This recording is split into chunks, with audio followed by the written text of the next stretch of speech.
Hello বন্ধুরা, কেমন আছো? আজ আমি বানাবো মুসুরির ডালের পকোড়া। তার জন্য ডালটাকে 2 ঘন্টা ভিজিয়ে রেখেছিলাম।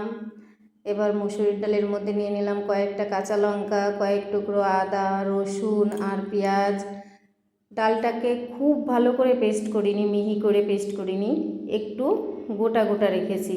কেননা একটুখানি গোটা গোটা রাখলে পরে তাহলে পকোড়াটা ভালো মুচমুচে হয়। ওই জন্য একদম পুরো মিহি পেস্ট করিনি।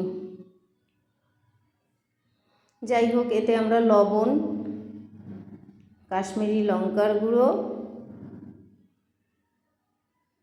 তারপরে কিছুটা পরিমাণ জোয়ান দিয়ে দিলাম।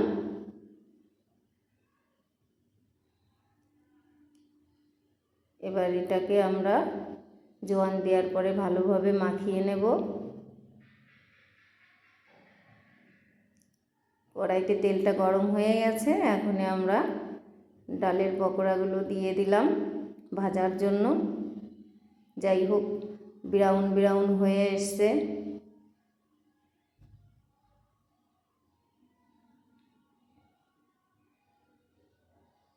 বাড়ির ফ্রেশ তেলে ভাজা পকোড়ার আলাদাই স্বাদ।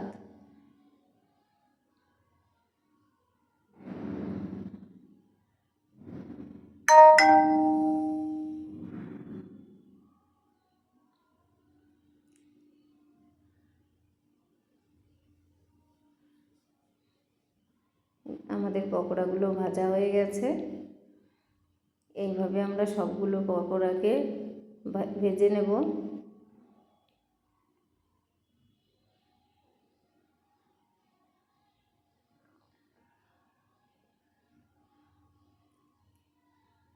সুন্দর লাল করে ভেজে নিয়েছি।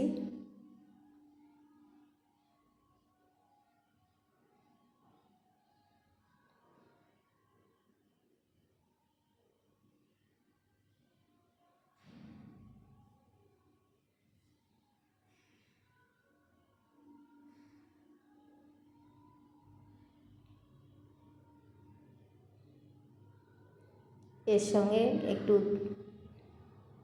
চাটনি নিয়ে নেব।